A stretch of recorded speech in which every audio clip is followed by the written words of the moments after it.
NASCAR decides to abandon the 550 horsepower and go with 670 horsepower for all tracks but Daytona, Talladega, and Atlanta next year after NASCAR President Steve Phelps said in November that those against the 550 horsepower are a vocal minority. Tyler, I'm throwing you into the fires. Spot on, spot off.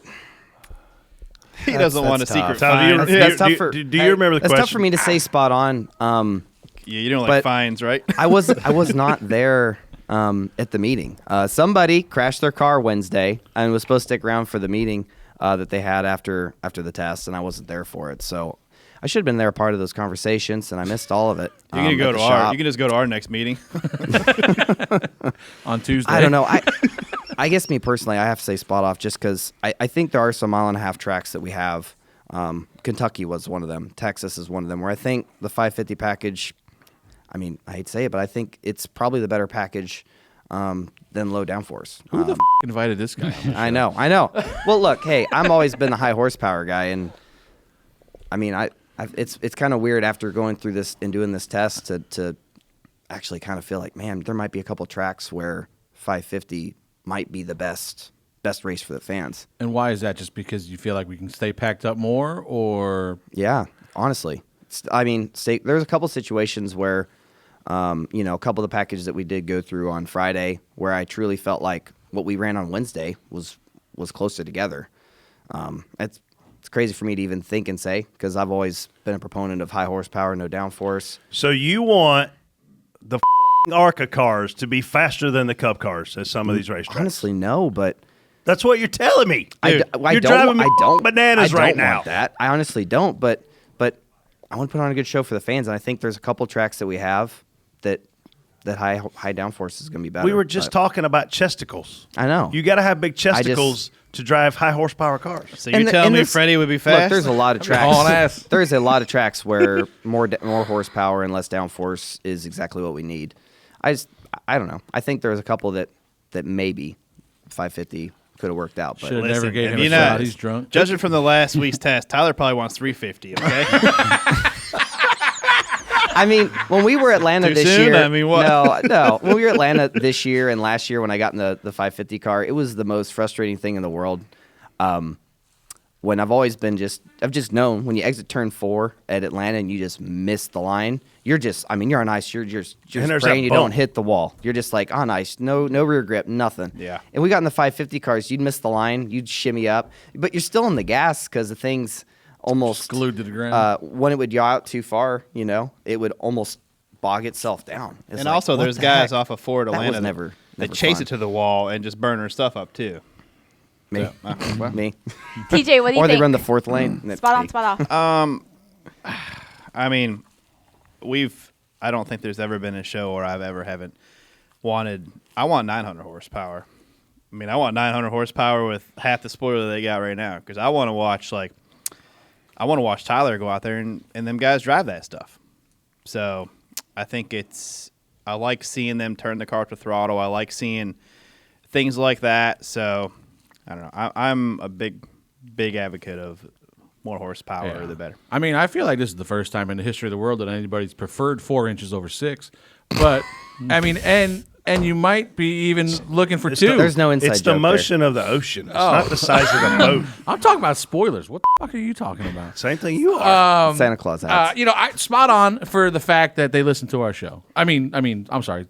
The fact that they listen to the competitors over the fan council with the stupid questions that are on the fan council. Freddie, it's not the size of the spacer, it's how you wiggle the spoiler, okay? Honestly, I hate to stop the show right now, but what is Roush Racing now called? It's Roush Fenway Keselowski. Okay, Roush Fenway Keselowski TJ is a hell of a lot better than Penske TJ. Just saying. 100%. Okay. Easy. The logo. Keep going. I'm sorry. We knew this was Keep coming. going. You guys are going to get the cuffs put back on me. Brett, what do you think? Spot on. I want to see, man, these people in the media that say lap times don't matter and speed doesn't matter, they're idiots. That's why you race. The point of racing is to go faster. You just called Dale Jr. an idiot. He doesn't think lap times matter. Won't be the first He's or last lost his time mind. in this room. I mean, as a kid growing up watching he lost this, his mind, all right. I understand what you're saying, but when you think about dirty air and the effects that it has, it just the faster and faster you go, that effect gets way, way, way worse. It does. And the slower we go, but as much as it sucks. But if the tire wears out and you can't go wide ass open all the time, that's where I'm a fan. I mean, I am a true believer that the Goodyear monopoly that we see in the sport, and look, I love Goodyear. I have Goodyear tires on the majority of my cars, but you cannot have you. I don't know. You cannot have. I just bought another one. Jesus. My baby girl, I can't say it on the show because it's Christmas week. She might listen to the show.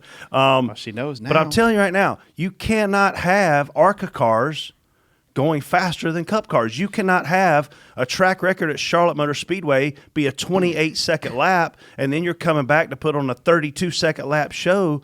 Like, I'm sorry, man. As growing up a fan of, I came up in dirt track racing, which was all about all the dirt track things. But when you migrate into the NASCAR space, like you talked about earlier, it's about speed. It's about putting that power down. It's about spinning your tires when you get on the throttle. So for me, but look, man, I said this on the show. It should be the hardest to drive. It should be the hardest to drive. Right now, the Xfinity Series is. Am I wrong? Up until this car. I was going to say, this car is pretty hard to drive. This car is insane. But we need this car to be hard to drive. Yeah. We need it to put on a good show. But we also don't need it to come off of turn 4 at these 1.5 miles looking like it's dead. We got to be able to see the speed, right? So I don't want it to be, though. I'll go back to Tyler's point about less horsepower. I don't want it to be at the point to where it's not safe, because I don't know if we have enough data on this car, or data, depending on if you're TJ or Freddie, how you say that word, to where it's not safe. And I don't know if it's safe, right? I everything that I've seen. You're in happy? my meetings with NASCAR, very happy. Good. Yeah. Good. So if that's the case, I'm all in on 670. I'm all in on Steve Phelps coming out and saying the vocal minority was right and we deserve more horsepower. Well, honestly, I've heard you mention, I'd rather the cars have less horsepower because that's safer. Hearing that, honestly, I feel almost the opposite. Like I'd rather be going through the corner, going slower if I'm going to lose control and crash than going wide open at like 100. 208 at Michigan going into 180, just going into turn 1 and then lose control. I think that we saw that the other day too when they talked about, they took the 6-inch spoiler off and put a 4-inch on, and Bob put out a tweet that was like, oh, the lap times are the same. And I'm like, yeah, they're the same because they're a little harder to drive now. Like you're spending more time off throttle and now, and you saw that, I think it was Brad. Can you tell the difference? Between the spoilers? Yeah, I'm just saying. Can you? Well, in the straightaway? Oh, yeah. No, we put the. What about corner? Like, I'm talking like whenever you get to the corner, can you feel the less downforce on the rear of the car? Yeah, it was. It was kind of an interesting. You might not be the right one to ask. No, I may not be, but for me, it was an interesting sensation because I kind of felt like the 6-inch spoiler, the couple of the packages we had, the two that we had with the 6-inch spoiler, I just felt like there was just percentage-wise a little bit too much rear downforce still. And when we went to the 4-inch spoiler, it felt like running by itself, like, okay, aero-wise, we got enough spoiler off this thing where it feels like it's getting close to even. So then mechanically we can tighten it up. And to me, even though we had the least amount of downforce on the car, to me it felt like it was the one I could, well, maybe this is what led to my downfall in our run. But I thought I could be most aggressive with, feel in kind of attack slide. That's what fans want to see, though. That's what. Yeah. Well, I mean, they all felt like cars. What I don't like to see is guys be able to turn from the top to the bottom in the middle of the corner. And I feel with the slower package, you can do that. And to me, it's not up to the driver at that point. To me, it's more car. Like, you put you in one of the cars that can do that, bye. You know what I mean? Like, I like to see guys go in there and, like you said, like, whoa, you know what I mean? Like, have to work it. And the guys that are better at that prevail, because that's what we kind of grew up watching that stuff. Like when back in the day when the cars, like even at Daytona, man, you see them cars out of turn 4 at Daytona, man. They were and one of the things I noticed about, I think it was Brad that put out the video the other day, where obviously a couple of guys, no matter what package you're running, were either cracking the throttle a little bit or backing out to 50% or whatever they were doing. But like once they committed back to it, you were committed to it. You were never lifting again. There was a couple times in that video where you can't really see what's going on in front of Brad, but in traffic it sounded like, all right, I'm committed. I feather a little bit of entry, whatever, commit back to throttle, and then he has to crack it again because either somebody crossed his nose and probably got tight or whatever. But once he I think the problem is you still got to drive the car. You know what I mean? That's what the thing is now. And and if you're just able to commit back to throttle and drive it off anyway, no matter what's going on. It's an RC car. It's a slot car. So it was good to hear that, people look for off throttle time, and I'm a big proponent of that, obviously. But Brad if was. you're That's what just, he said. Yeah, if you're just going to drive in, lift a little bit, and go right back to it and be wide open, then you're not really accomplishing anything. But if you have to, all right, I'm committed to it. This ain't going to work, whatever, for whatever reason, and have to breathe it again, I think that's where you're going to see your best racing. Who at NASCAR asked you what you think? Well, Freddie, yeah. No, I wasn't there Wednesday. Shame on me. But I should have been there. But I mean, literally, like leading into this past week of tests, like, does anybody ever come to you and say, Tyler, what do you think? Me personally, probably. So we need to get you on the fan cancel. But They didn't, but I mean, let's be honest. I wasn't there a couple weeks ago at that Charlotte test where they already went through a couple of these things. Austin was driving that car. We had our accident. We got it back. which was amazing to fix that car and get it back. Unbelievable. A big deal for teams, right? Yeah, and first thing Austin said to me when I crashed my car Wednesday, he's like, "Well, you sure made me feel a lot better." And I was like, "Thanks, appreciate it." Yeah, that was my goal. Yeah, the guys at the shop are gonna think the same thing. But I will say, Tyler, you're probably communicating feedback to your team, who's in turn talking to NASCAR. I highly doubt that they're making decisions off of these tests blindsided. Oh right? yeah, no, they're like they had the test a couple weeks ago, like I said, and that brought them to their decision or the conclusion that we need to come back and bring 3 cars, which I think were, Penske, Gibbs, and Hendrick, and run through a couple things, which included the 4-inch spoiler.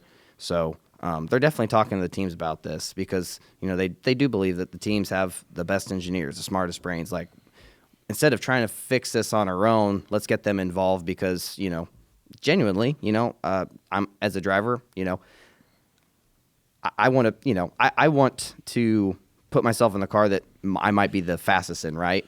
But when it comes to deciding this package that we came up with, I think a lot of the drivers were pretty selfless and were pretty upfront with what they think was going to be the best race. And so if you're there, they're testing safety.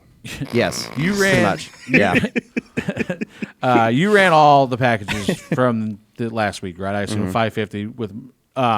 So from where you started, scale it 1 to 10, whatever, 1 being the worst car you've ever driven or least fun, to 10 being the most fun. Like from where we started was what to where you ended up was what?